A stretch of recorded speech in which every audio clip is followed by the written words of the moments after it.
Mi propia nuera me llamó vieja inútil y apestosa frente al juez. No gritó ni lloró. Lo dijo con la calma de quien recita una verdad absoluta, como si esas palabras fueran solo la conclusión natural de años observándome. Y mi hijo, mi único hijo, permaneció en silencio a su lado. Mi nombre es Altagracia Montalvo. Tengo 71 años y hasta hace 6 meses nadie jamás cuestionó mi capacidad de cuidar de mi propia vida. Pasé 43 años casada con Rogelio. Crié a mi hijo Iker sola después de que mi esposo murió. Trabajé como contadora en un despacho modesto hasta que me jubilé a los 65. Siempre fui discreta, organizada, metódica. El tipo de persona que pasa desapercibida, pero que mantiene todo funcionando tras bambalinas. Aquella mañana de jueves, 14 de marzo, yo estaba sentada en la sala de audiencias del Tribunal Superior de Justicia en la Ciudad de México, con las manos cruzadas sobre el regazo. Aprendí hace décadas que las manos inquietas transmiten nerviosismo y el nerviosismo puede ser interpretado como culpa. Mis manos, por lo tanto, permanecían inmóviles. La sala era más pequeña de lo que imaginaba. Sin el drama de las telenovelas, sin público, solo bancas de madera desgastadas, una iluminación blanca y fría, y ese olor característico a papel viejo y cloro industrial que impregna todos los edificios públicos de la capital. A unos 3 metros de mí, Aranza, mi nuera, estaba de pie al lado de su abogado. Vestía un traje sastre color beige impecable, el cabello recogido en un chongo elegante, maquillaje sutil, la imagen perfecta de la mujer preocupada, responsable, que solo quiere proteger a la familia.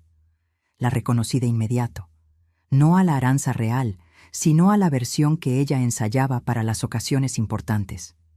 Conviví con ella por 15 años. Aprendí a identificar sus máscaras. Su abogado, el licenciado Braulio Cervantes, acababa de presentar la petición al juez. Describió a Aranza como una nuera dedicada que durante años asumió sola el peso de cuidar a una suegra anciana y necia. Me describió como confundida, negligente con su propia salud, incapaz de tomar decisiones financieras sensatas. Usó palabras como deterioro cognitivo, vulnerabilidad y riesgo inminente. Entonces, Aranza habló. Su voz era firme, ensayada. «Es una vieja inútil», dijo, mirando directamente al juez. «No puede ni cuidar de su propia higiene. Su casa huele mal. No hace nada bien y se niega a aceptar ayuda». Iker, mi hijo, estaba a su lado. No me miró, no protestó. Solo mantuvo los ojos fijos en algún punto indefinido al frente, como si estuviera ausente, como si aquello no tuviera nada que ver con él. Sentí algo apretarse en mi pecho, pero no era dolor, era claridad. Aquel momento, aquellas palabras, eran la culminación de algo que se venía construyendo hace años. Y yo, que siempre fui subestimada por mi discreción, finalmente entendía el plan completo. El juez, el licenciado Primitivo Alcántara, era un hombre de unos 60 años, canoso, con lentes de armazón fino. Tenía esa presencia contenida de quien ha escuchado miles de historias y aprendió a identificar inconsistencias. No reaccionó de inmediato a las palabras de Aranza. Solo se ajustó los lentes y la observó por un largo momento. Entonces, con una voz calmada y medida, hizo una pregunta que resonó por toda la sala. «Licenciado Cervantes», dijo dirigiéndose al abogado, «¿está usted seguro de que comprende completamente la trayectoria profesional de la señora Montalvo?» Braulio Cervantes parpadeó, vacilante. «Sí, su señoría. Trabajó como contadora, creo, jubilada hace algunos años». El juez inclinó levemente la cabeza. «¿Y está seguro de que ese es el cuadro completo?» Hubo una pausa. No fue larga, pero fue lo suficiente para que todos en la sala percibieran que algo había cambiado. Aranza se giró hacia mí entonces, y por primera vez en la mañana vi una sombra de incertidumbre cruzar su rostro. No era miedo todavía, era solo la primera grieta en su confianza absoluta. Iker seguía mirando hacia la nada. Yo no había planeado que este momento llegara tan pronto. Esperaba permanecer en silencio por más tiempo, dejando que ellos construyeran su narrativa, dejando que se sintieran seguros. Pero el juez Alcántara tenía el hábito de hacer preguntas directas en el momento justo. Lo sabía porque lo había investigado semanas antes, cuando leí la demanda por primera vez. Sí, leí la demanda.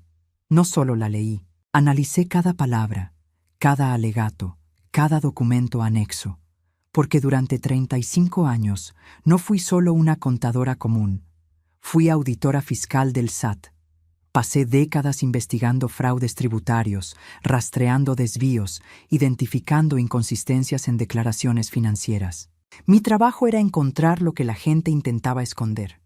Y Arantxa, mi querida nuera, cometió el error clásico de todos los defraudadores. Subestimó a la víctima. 3 meses antes de aquella audiencia, Arantxa había presentado una solicitud de interdicción parcial, pidiendo al tribunal que la nombrara mi tutora. Alegó que me estaba volviendo senil, que ya no podía administrar mis finanzas, que representaba un riesgo para mí misma. En 72 horas, mi cuenta bancaria fue bloqueada para análisis de seguridad.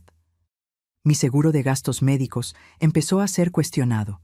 Mi autonomía fue suspendida antes de cualquier decisión judicial. No protesté públicamente. No llamé a conocidos pidiendo apoyo. No hice drama.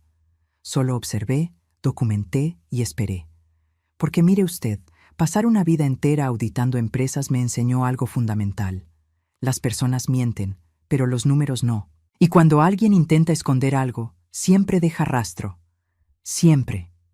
Sentada en esa sala fría del juzgado, escuchando a mi nuera llamarme vieja, inútil y apestosa, sentí algo inesperado. No rabia ni humillación.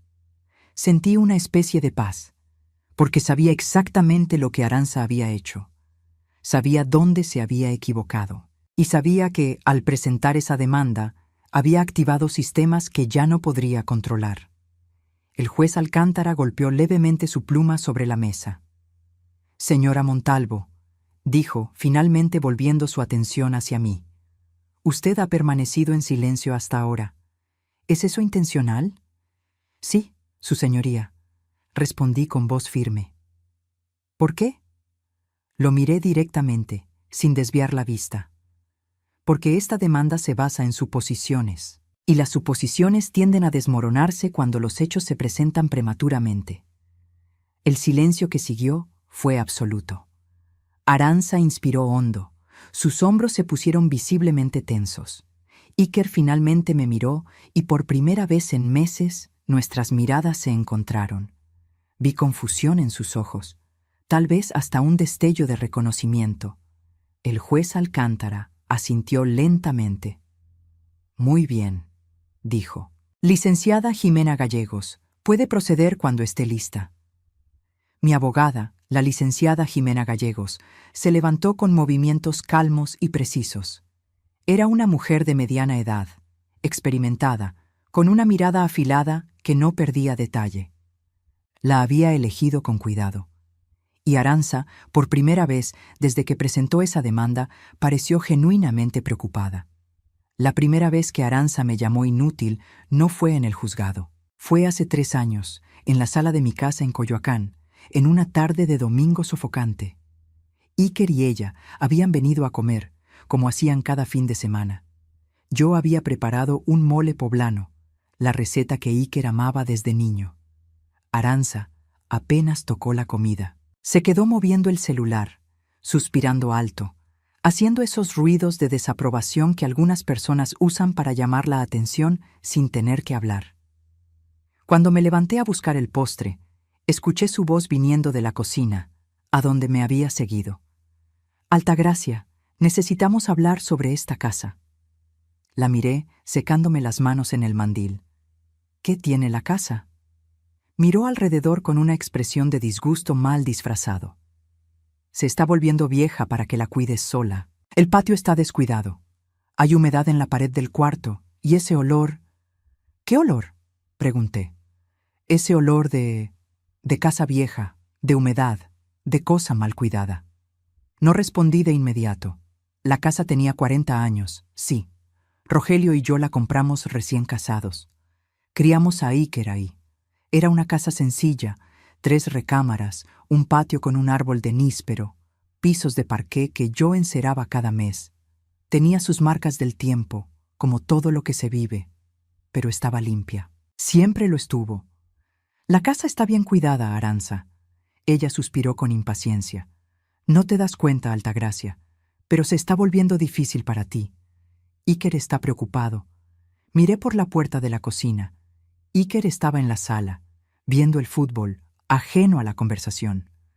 Iker no me ha dicho nada, porque es demasiado educado para lastimarte, respondió Aranza, con ese tono condescendiente que llegaría a conocer tan bien. Pero necesitamos pensar en soluciones. Tal vez una casa más chica, un departamento en la Condesa o en la del Valle, algo más práctico. O quién sabe, esos asilos de lujo, ¿sabes? Con estructura, actividades. Tengo 68 años, Aranza. No soy incapaz. Ella sonrió, pero no fue una sonrisa gentil. Nadie dice que seas incapaz, Altagracia. Solo que a veces uno no se da cuenta cuando necesita ayuda. Es normal a tu edad.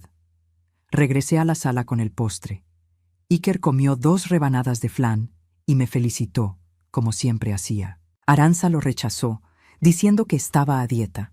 Se fueron 1 hora después y la casa volvió a su silencio habitual. Pero esa conversación se quedó conmigo, no porque pensara que Aranza tuviera razón, sino porque reconocí algo en su tono, en sus palabras. Era el tono de alguien que estaba sembrando una narrativa, plantando ideas que más tarde podrían ser cosechadas como verdades establecidas. Mi matrimonio con Rogelio siempre fue silencioso a su manera. No teníamos grandes discusiones ni demostraciones exageradas de afecto. Éramos compañeros. Él trabajaba como técnico eléctrico, yo llevaba los números en la oficina. Criamos a Iker juntos, dividimos los gastos, tomamos decisiones en conjunto. Cuando Rogelio murió de un infarto a los 62, sentí como si la mitad de mi rutina hubiera sido arrancada. Iker tenía 29 años entonces. Ya estaba comprometido con Aranza. Él quedó destrozado con la muerte de su padre, pero fue Aranza quien asumió el control de todo. Ella organizó el velorio en la funeraria de Félix Cuevas, eligió las flores, coordinó los avisos. Dijo que era para ahorrarme el estrés.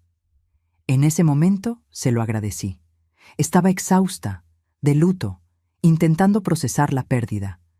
Parecía gentileza. Solo años después entendí que era control. Después de la boda, Aranza empezó a interferir cada vez más, siempre con esa máscara de preocupación.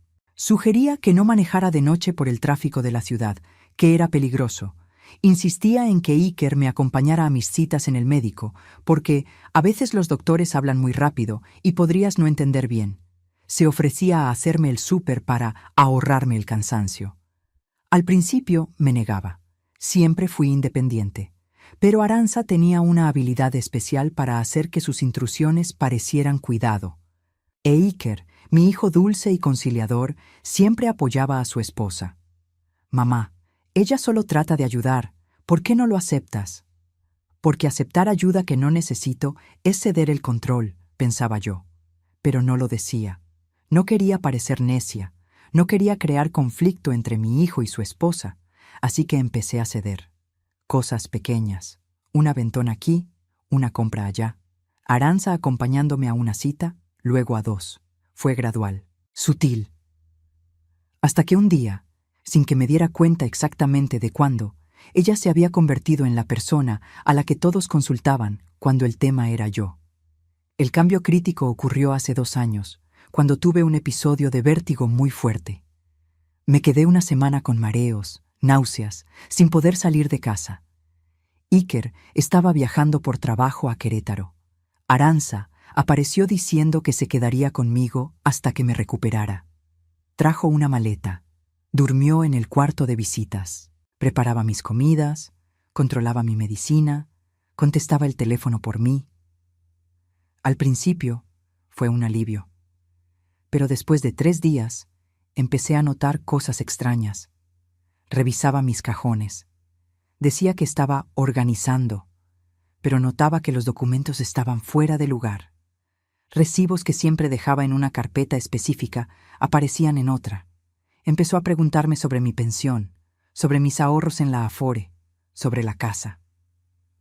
Altagracia, ¿has pensado en hacer un testamento? Iker es hijo único, pero es importante tener todo en orden, ¿sabes? Ya tengo testamento, respondí. Ella levantó las cejas. ¿En serio? ¿Cuándo lo hiciste? Hace muchos años, poco después de que murió Rogelio. Ah, se quedó en silencio por un momento. Pero tal vez deberías actualizarlo, ¿no? Las cosas cambian. Tengo abogados amigos que podrían ayudar. No respondí. Solo asentí vagamente, esperando que cambiara de tema. Cuando finalmente me recuperé y Arantxa se fue, sentí un alivio profundo. Pero también sentí algo más. Una sensación incómoda de invasión, como si mi privacidad hubiera sido violada de formas que aún no podía nombrar completamente. Empecé a poner más atención. Noté que Arantxa siempre encontraba excusas para visitar mi casa cuando yo no estaba. Olvidé mi cargador, pasé por él. Te traje ese libro que me pediste. Vine a ver si estabas bien, no contestabas el teléfono. Ella tenía copia de mi llave. Iker se la había dado hace años, para emergencias. Empecé a dejar pequeñas marcas. Una pluma en cierta posición sobre la mesa. Un sobre ligeramente entreabierto. Nada obvio. Solo pequeñas señales que solo yo sabría identificar. Y cada vez que Arantxa visitaba la casa sola, las marcas cambiaban de posición. Fue entonces cuando empecé a guardar documentos importantes en otro lugar. No todos, solo los más delicados. Los puse en una caja de seguridad pequeña que instalé en el closet del cuarto de visitas, detrás de unas cajas de cobijas de invierno que nadie movía. No le dije nada a Iker. No acusé a Arantxa, solo observé y me preparé. Y cuando, meses después, recibí la notificación de la demanda por correo, con mi nombre completo y el sello del juzgado de lo familiar, no sentí sorpresa. Sentí confirmación. La notificación llegó un lunes lluvioso. El cartero tocó el timbre y pidió mi firma. Tomé el sobre grueso, oficial, y me senté a la mesa de la cocina antes de abrirlo. Cuando leí las primeras líneas, sentí que el estómago se me revolvía. No de miedo, sino de rabia contenida. Una rabia fría, calculada. Demanda de interdicción parcial, decía el título. Arantxa solicitaba al tribunal que la nombrara mi tutora legal, alegando que yo presentaba signos evidentes de deterioro cognitivo e incapacidad para la gestión financiera y el autocuidado. El documento enlistaba una serie de alegatos. Decía que había olvidado citas médicas, que dejaba recibos sin pagar, que la casa estaba en condiciones insalubres, que me negaba a aceptar ayuda profesional, que me estaba aislando socialmente. Cada alegato era una media verdad distorsionada en mentira. Sí, había faltado a una cita, una, en 2 años, porque el coche no arrancó y no quise molestar a nadie y la reprogramé para la semana siguiente. Sí, hubo un recibo de la luz que se atrasó, 1, porque el recibo no llegó y solo me di cuenta cuando llegó el aviso de corte. Sí, había rechazado la ayuda de una cuidadora profesional, porque no necesitaba cuidadora. Era perfectamente capaz de cuidarme sola. Pero ahí, en el papel, con el lenguaje jurídico apropiado y el tono de preocupación bien dosificado, todo parecía evidencia de incompetencia. Había anexos, fotos de mi casa, tomadas sin mi consentimiento, el fregadero con trastes acumulados de un día, el patio con la hierba crecida, la pared del cuarto con una manchita de humedad. Nada de eso era absurdo para una casa donde una mujer de 71 años vive sola. Pero presentado de esa forma, como evidencia de negligencia, ganaba otro peso. Había también un certificado médico. No de mi doctor, de un geriatra que nunca había consultado. El certificado describía patrones conductuales compatibles con deterioro cognitivo inicial. ¿Basado en qué? Yo nunca había hablado con ese médico. Entonces me di cuenta. El certificado estaba basado en relatos de terceros, es decir, de Arantxa. Leí el documento entero 3 veces. Luego tomé una pluma y empecé a hacer anotaciones en los márgenes. Fechas, inconsistencias, alegatos que podía refutar con documentos. Y entonces llamé a Jimena Gallegos. Jimena había sido mi colega de trabajo hace décadas, antes de que dejara la contabilidad para estudiar Derecho en la UNAM. Mantuvimos contacto esporádico a lo largo de los años. Sabía que se había especializado en Derecho familiar y sucesiones. Cuando le expliqué la situación, se quedó en silencio por un largo momento. Altagracia, dijo finalmente con voz seria. Esto es grave. Si el juez acepta la demanda, pierdes autonomía sobre tus finanzas y decisiones. Podrían hasta obligarte a dejar tu casa. Lo sé, respondí con calma. Por eso necesito que me representes. ¿Tienes pruebas de que los alegatos son falsos? Las tengo. ¿Tienes idea de por qué haría esto? Me quedé en silencio. Luego respondí. Tengo una sospecha, pero necesito estar segura antes de acusar. Jimena suspiró. Está bien, vamos a trabajar en esto. Pero Altagracia, tienes que entender algo. En casos de interdicción, la carga de la prueba muchas veces se invierte. Somos nosotras las que tenemos que demostrar que eres competente, no ellos los que tienen que probar que no lo eres. Y a los adultos mayores se les suele presuponer vulnerables. Entiendo. Y hay otra cosa. Si vamos a cuestionar la motivación de Arantxa, necesitamos una base sólida. Acusaciones vagas nos van a perjudicar. Lo sé, repetí, y voy a tener esa base sólida. Esa noche, después de colgar, fui al cuarto de visitas. Abrí el closet, moví las cajas, abrí la caja de seguridad. Adentro había una carpeta negra. Y dentro de la carpeta había 6 meses de trabajo silencioso, estados de cuenta bancarios, copias de documentos, registros de transacciones, notas que había hecho meticulosamente cada vez que notaba algo extraño.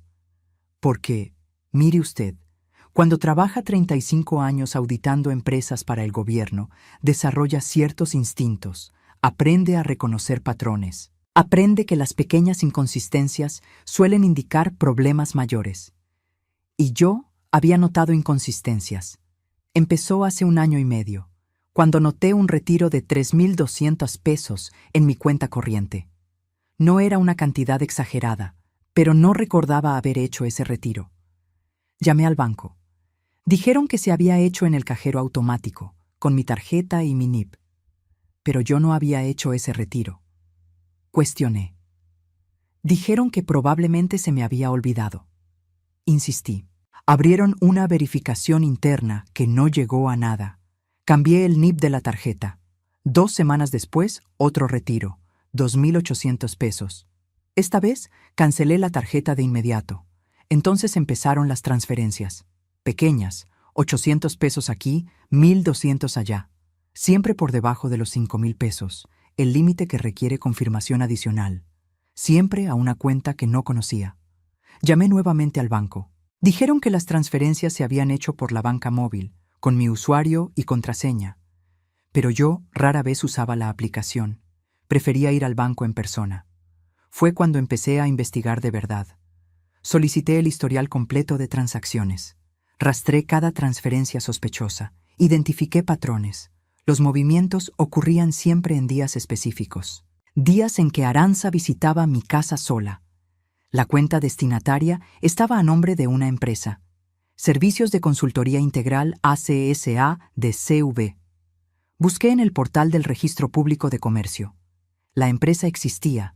Había sido abierta hace 2 años y la socia mayoritaria era Arantxa Cárdenas Silva, ACS, las iniciales de su nombre.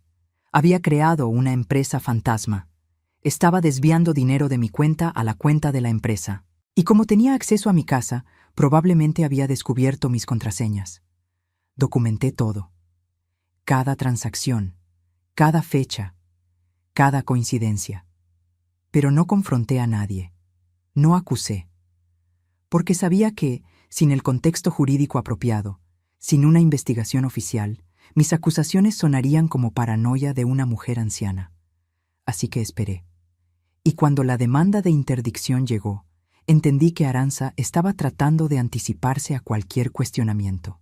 Si ella era nombrada mi tutora, tendría acceso legal e irrestricto a mis cuentas. Podría justificar cualquier movimiento como gestión financiera responsable. Y yo no tendría voz para contestar. Pero cometió un error. Presentó la demanda demasiado pronto, antes de tener el control absoluto, y al hacerlo, activó mecanismos que ya no podría controlar. Porque cuando se abre un proceso de interdicción, los bancos son notificados. Y cuando los bancos ven movimientos irregulares en cuentas de personas bajo proceso de interdicción, tienen la obligación legal de reportarlo. Arantxa no sabía eso, o lo sabía y pensó que podría controlar la narrativa. Se equivocó. En los días que siguieron a la llegada de la demanda, viví en una especie de limbo.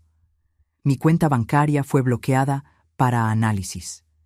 Recibí llamadas del banco pidiendo confirmación de transacciones antiguas. Una trabajadora social apareció en mi puerta, diciendo que necesitaba hacer una evaluación de bienestar. Respondí a todas las preguntas con calma. Le mostré mi casa, limpia y organizada. Le ofrecí café y pan de dulce. Le expliqué que vivía sola hace años, que cuidaba de todo sin dificultad. La trabajadora social anotó todo, agradeció y se fue. Iker llamó 2 veces. Conversaciones breves, incómodas. No mencionó la demanda directamente. Me preguntó cómo estaba. Dijo que necesitábamos hablar en persona, pero nunca pusimos fecha. Arantxa no apareció. No llamó. Se quedó en un silencio estratégico, dejando que el proceso siguiera su curso. Ximena trabajaba tras bambalinas. Solicitó copias completas del expediente. Pidió plazos para la contestación. Empezó a preparar la defensa. Y yo, silenciosamente, continué mi propia investigación. Descubrí que la empresa de Arantxa había recibido, a lo largo de 1 año y medio, transferencias que sumaban más de 87,000 pesos. No solo de mi cuenta. Había movimientos viniendo de otras fuentes que no podía identificar de inmediato. Investigué más a fondo. Consulté registros públicos. Busqué patrones. Y entonces encontré algo que me hizo detenerme. Mi amiga Socorro. Socorro era mi vecina de hace décadas. Una mujer dulce, viuda como yo, 10 años mayor. Había fallecido 8 meses atrás, después de una caída en su casa que se complicó. Recordaba a Arantxa comentando, en ese entonces, que había ayudado mucho a la pobrecita de doña Socorro en sus últimos meses. Fui al registro civil, solicité copia del acta de defunción y busqué los registros del juicio sucesorio de Socorro. Los juicios sucesorios son públicos, y ahí estaba. En los últimos 6 meses de vida, Socorro había hecho diversas transferencias bancarias. ¿El destino? Servicios de Consultoría Integral ACSA de CB, más de 45,000 pesos. El expediente mencionaba que Socorro había contratado servicios de apoyo y cuidados domiciliarios. Pero no había facturas, no había contratos formales, solo transferencias. Sentí un escalofrío en la espalda. Arantxa no estaba haciendo esto solo conmigo. Era un patrón. Se acercaba a señoras mayores solas, ofrecía ayuda, se ganaba su confianza, obtenía acceso a sus finanzas y desviaba dinero. Y cuando alguien podía empezar a sospechar, ella se anticipaba. En el caso de Socorro, la propia muerte de la víctima había cerrado cualquier posibilidad de investigación. En mi caso, estaba tratando de declararme incompetente antes de que pudiera acusarla. Le llevé toda esta información a Ximena. Se puso pálida al leer los documentos. Altagracia, dijo lentamente. Esto no es solo desvío de dinero. Esto es un esquema. Si lo que me estás mostrando se confirma, estamos hablando de fraude genérico, abuso de confianza y explotación de personas mayores. Delitos que en la Ciudad de México se castigan con años de cárcel. Lo sé, respondí con calma. ¿Entiendes que esto va a cambiar completamente el rumbo del proceso? No estaremos solo defendiéndote de la interdicción, estaremos acusando a tu nuera de delitos graves. Lo entiendo. Ximena me miró con una mezcla de admiración y preocupación. ¿Y tu hijo Iker? ¿Él sabe algo? Fue la pregunta que más temía. No lo sé, admití. Quiero creer que no. ¿Y si lo sabía? ¿Y si mi hijo, mi único hijo, estaba involucrado? O peor, ¿y si simplemente decidía quedarse del lado de ella aún sabiendo la verdad? Necesitamos actuar con mucho cuidado, dijo Jimena. Voy a tener que involucrar al Ministerio Público. Los delitos contra adultos mayores son de persecución oficiosa y voy a notificar al juez sobre estas nuevas evidencias. El proceso de interdicción se puede suspender mientras se investiga la conducta de la propia solicitante. Haz lo que sea necesario, respondí. Esa noche me senté en el porche de la casa, mirando hacia el patio donde Iker jugaba de niño. El árbol de níspero que Rogelio plantó todavía estaba ahí, robusto, lleno de frutos pequeños. Pensé en cómo habían cambiado las cosas, en cómo la familia que construí con tanto cuidado se había desintegrado silenciosamente sin que me diera cuenta. ¿Habría habido señales que ignoré? ¿Momentos en los que pude haber intervenido? Recordé cuando Aranza entró a nuestra familia. Era tan diferente a nosotros. Vibrante, ambiciosa, siempre queriendo más. Iker la adoraba. Él, que siempre fue tan tranquilo, tan reservado, parecía cobrar vida cerca de ella. Yo quise que me cayera bien, lo intenté, pero siempre hubo algo, una dureza detrás de la sonrisa, una frialdad calculada en sus gestos de afecto. Rogelio también se dio cuenta. Recuerdo una conversación que tuvimos, poco antes de que muriera. Es demasiado lista, me dijo. Le echa mucho ojo a nuestras cosas. Estás siendo injusto, le respondí en ese entonces. Solo es atenta. Rogelio no insistió, pero vi en sus ojos que no estaba convencido. Si estuviera vivo ahora, ¿qué diría? ¿Se sentiría traicionado? ¿O diría, te lo dije? Entré a la casa cuando empezó a refrescar. Cerré todas las puertas con llave. Verifiqué las ventanas. Dormí con el celular a un lado de la cama, no porque le tuviera miedo a Aranza físicamente, sino porque sabía que la gente acorralada hace cosas impredecibles. A la mañana siguiente, Jimena me llamó temprano. Altagracia, el juez adelantó la audiencia. Entramos en 3 días. Mi corazón se aceleró. ¿Por qué? Porque el banco reportó las irregularidades formalmente. Y porque encontraron más víctimas. ¿Más víctimas? Otras 2 señoras, misma zona, en Tlalpan, mismo patrón de movimientos, misma empresa de destino. El Ministerio Público ya está investigando. Tu caso dejó de ser solo una interdicción. Ahora es parte de una investigación criminal mayor. Cerré los ojos. ¿Y a Iker? ¿Ya lo notificaron? Sí, él y Aranza recibieron el citatorio ayer. ¿Él dijo algo? Jimena vaciló. Su abogado se puso en contacto. Pidió hablar conmigo extraoficialmente. ¿Su abogado? Repetí, sintiendo el peso de esas palabras. ¿Contrató a un abogado propio? Sí, aparte de Aranza. No sé por qué eso me dio un rayo de esperanza. Tal vez significaba que Iker estaba empezando a entender. O tal vez significaba que solo se estaba protegiendo.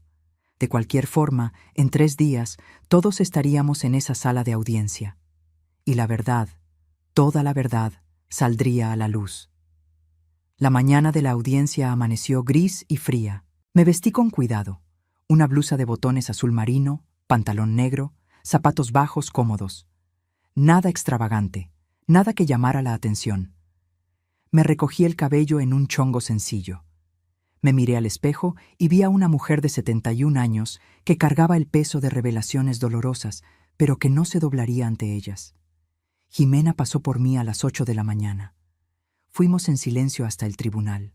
El tráfico estaba pesado, pero llegamos con media hora de anticipación. Dentro del edificio subimos al 3er piso. La sala de audiencias era la misma que describí antes, pequeña, fría, impersonal. Aranza ya estaba ahí, sentada al lado de su abogado. Usaba el traje sastre beige, el chongo elegante. Cuando me vio entrar, su rostro permaneció impasible, pero noté la tensión en sus hombros. Iker llegó pocos minutos después, solo. Se sentó del otro lado de la sala, sin hablar con nadie. Cuando nuestras miradas se cruzaron, la desvió rápidamente. El juez Alcántara entró a las 9:14. Todos nos levantamos. Hizo un gesto para que nos sentáramos y, sin preámbulos, comenzó. Antes de iniciar, necesito aclarar que el alcance de esta audiencia ha cambiado. Originalmente, trataríamos solo la solicitud de interdicción. Sin embargo, debido a información que ha llegado a conocimiento de este juzgado y del Ministerio Público, también estaremos abordando cuestiones relacionadas con posibles delitos financieros. Arantza se movió incómoda en su silla. El juez prosiguió. Licenciado Cervantes, ¿todavía desea proseguir con los argumentos de la demanda de interdicción? El abogado de Arantza se levantó, visiblemente inseguro. Sí, su señoría. Entendemos que... ¿Entiende quién es la señora Altagracia Montalvo?, interrumpió el juez. Sí, su señoría. Es una señora jubilada, que trabajó como contadora. Auditora fiscal, corrigió el juez, hojeando los documentos frente a él. Del SAT, por 35 años, especializada en investigación de fraudes fiscales. El silencio que siguió fue vergonzoso. Cervantes parpadeó varias veces. Yo no estaba al tanto de esa especificación. Evidentemente, dijo el juez con tono seco. Fue entonces cuando Arantza habló. Como mencioné al inicio, se levantó y con esa convicción ensayada dijo: «Es una vieja inútil, no puede ni cuidar de su propia higiene. Su casa huele mal, no hace nada bien».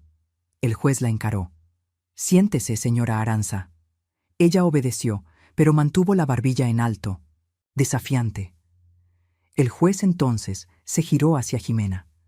«Licenciada Gallegos, puede proceder con la defensa». Jimena se levantó, calmada y articulada. «Su señoría, esta demanda no se basa en una preocupación genuina por el bienestar de mi cliente. Se basa en el intento de encubrir delitos que ya estaban en curso». Encendió el proyector. En la pantalla apareció una gráfica. Fechas, montos, transacciones. En los últimos 18 meses, la cuenta bancaria de la señora Altagracia Montalvo sufrió 23 transferencias no autorizadas, totalizando 87.340 pesos. Todas a la empresa Servicios de Consultoría Integral ACSA de CB, propiedad de la señora Arantza Cárdenas Silva. Arantza se puso pálida. Jimena continuó. Además, identificamos movimientos similares en cuentas de otras 2 señoras mayores de la zona, ambas fallecidas. Una de ellas, Socorro Ferreira Limón, vecina de mi cliente, transfirió 45.600 pesos a la misma empresa en los 6 meses anteriores a su muerte. El juez se inclinó hacia adelante, interesado. ¿La señora Arantza tuvo acceso a esas cuentas? Sí, su señoría. En todos los casos, se ofreció como cuidadora informal. Se ganó su confianza. Obtuvo contraseñas e información bancaria. Cervantes trató de manifestarse. Su señoría, estas son acusaciones graves sin fundamento. Con fundamento, corrigió el juez. El Ministerio Público ya abrió la carpeta de investigación. Los bancos confirmaron las irregularidades. Y el propio SAT identificó inconsistencias fiscales en la empresa de la señora Arantza. Fue ahí donde Iker se levantó. Su voz temblaba. Yo no sabía nada de esto. Todos se giraron hacia él. Arantza también, con una expresión que mezclaba pánico y furia. Iker, siéntate, siseó ella. Pero él no se sentó. Miró al juez. Le juro que no sabía. Ella decía que la empresa era de consultoría administrativa legítima. Yo nunca vi los contratos, nunca pregunté por los clientes. Yo confié en ella. Su voz se quebró en la última frase, y en ese momento le creí. El juez hizo un gesto. Señor Iker, tendrá oportunidad de declarar formalmente en el momento apropiado. Por ahora, le pido que se siente. Iker obedeció, con los hombros caídos. Jimena prosiguió con la presentación de evidencias. Estados de cuenta, registros de transacciones, testimonios de empleados bancarios, Un reporte preliminar de la pericial contable. Cada pieza encajaba. Cada documento reforzaba el patrón. Y cuando Jimena terminó, el juez se dirigió a Arantxa. «Señora Arantxa, ¿desea manifestar algo?» Arantxa estaba visiblemente afectada. Su abogado le susurró algo al oído. Ella sacudió la cabeza. «No, su señoría». El juez asintió. «Muy bien. Considerando las pruebas presentadas y la gravedad de los señalamientos, niego de inmediato la demanda de interdicción. Además, determino el bloqueo de todos los bienes de la señora Arantxa Cárdenas Silva hasta la conclusión de las investigaciones criminales. Y remito copia íntegra de este expediente al Ministerio Público para los efectos legales conducentes». Golpeó el mazo. «Se cierra la audiencia». Arantxa no se movió. Se quedó sentada, mirando a la nada, como si no pudiera procesar lo que acababa de pasar. Iker salió de la sala rápidamente, sin mirar a nadie, y yo, por primera vez en meses, sentí que podía respirar por completo. Los días siguientes fueron una sucesión de declaraciones, interrogatorios y revelaciones. El Ministerio Público actuó rápido. Arantxa fue vinculada a proceso por fraude, abuso de confianza y delitos contra la dignidad de las personas. La investigación se expandió. Descubrieron a más víctimas además de Socorro y de mí. 5 señoras en total, todas viudas, todas solas, todas explotadas con el mismo método: acercamiento, conquista de confianza, acceso a la información financiera, desvíos sistemáticos. El monto total superaba los 200,000 pesos. Arantxa intentó negociar un acuerdo, ofreció devolver el dinero, alegó problemas psicológicos, presiones financieras, cualquier cosa que pudiera atenuar su culpa. Pero las pruebas eran demasiado sólidas, y el juez no estaba dispuesto a ser indulgente. Iker me buscó 3 semanas después de la audiencia. Apareció en mi puerta un sábado por la tarde, sin avisar. Estaba más flaco, con ojeras profundas, la barba crecida. Abrí la puerta y nos quedamos ahí, mirándonos en silencio. «¿Puedo pasar?», preguntó con la voz ronca. Hice que sí con la cabeza y me hice a un lado. Entró despacio, mirando alrededor como si viera la casa por primera vez. Nos sentamos en la sala. Le ofrecí café. Aceptó. Fui a la cocina a prepararlo, y cuando volví, estaba llorando silenciosamente. Puse la taza frente a él y me senté en el sillón de enfrente. «Mamá», empezó, limpiándose la cara con el dorso de la mano. «Yo no sabía. Te juro por Dios que no sabía. Yo...» «Te creo», lo interrumpí. Me miró sorprendido. «¿Me crees?»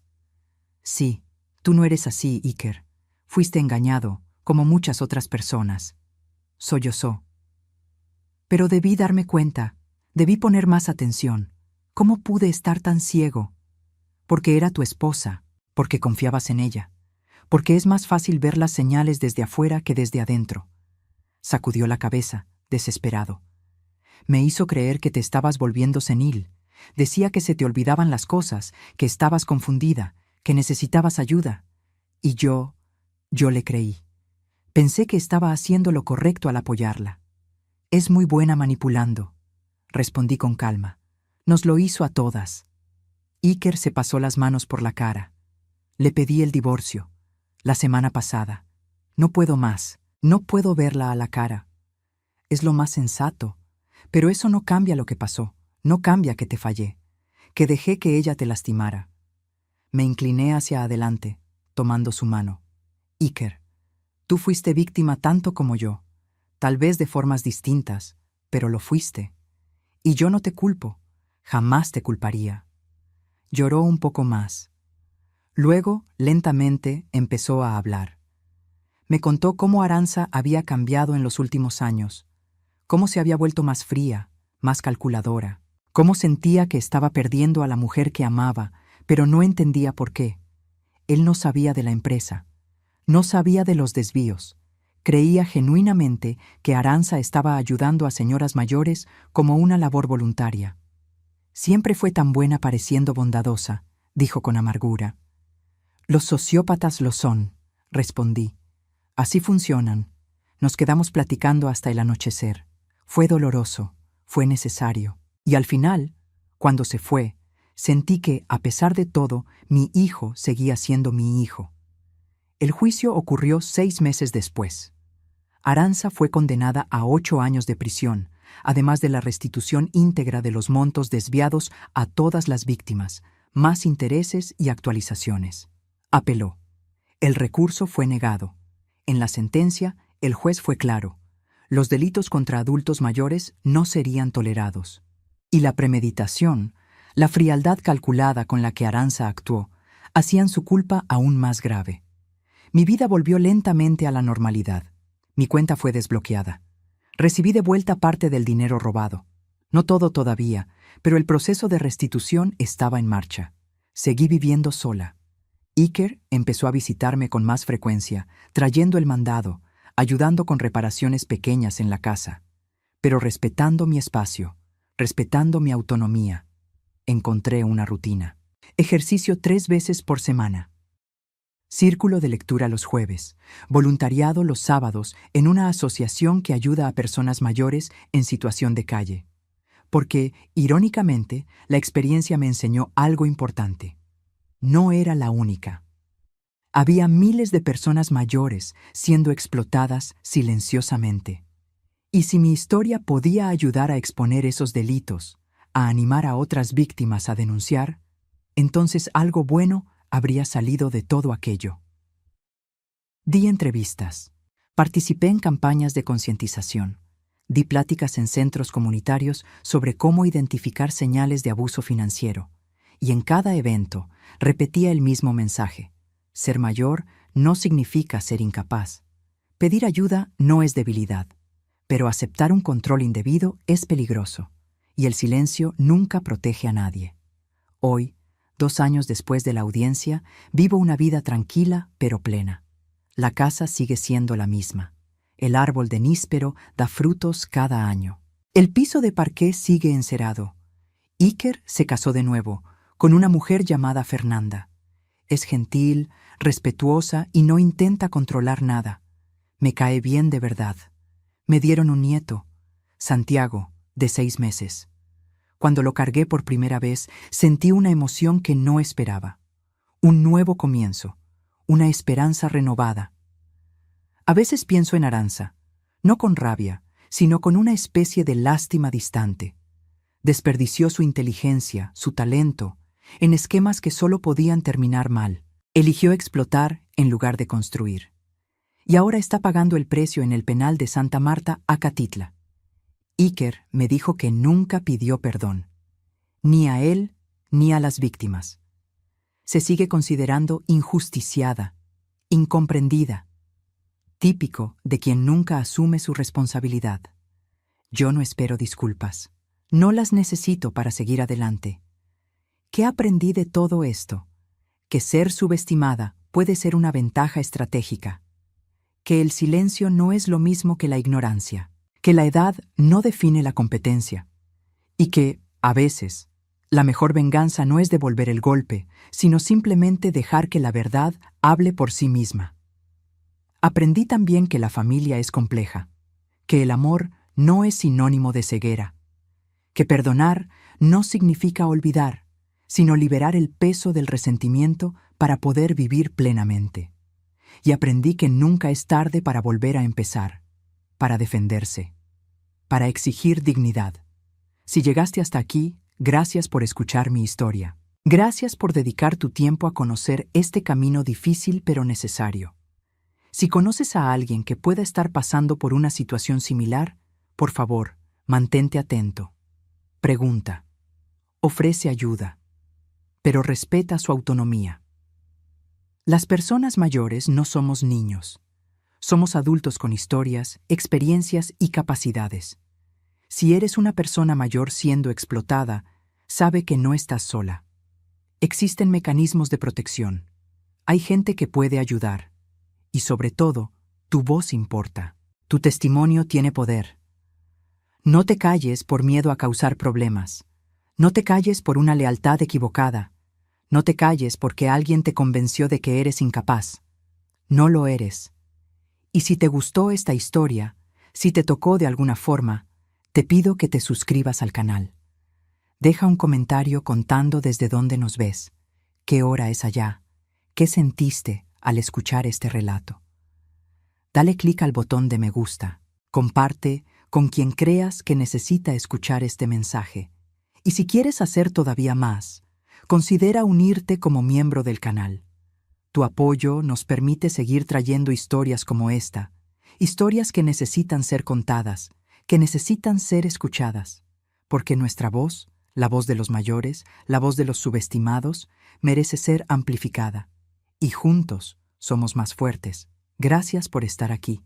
Hasta la próxima historia.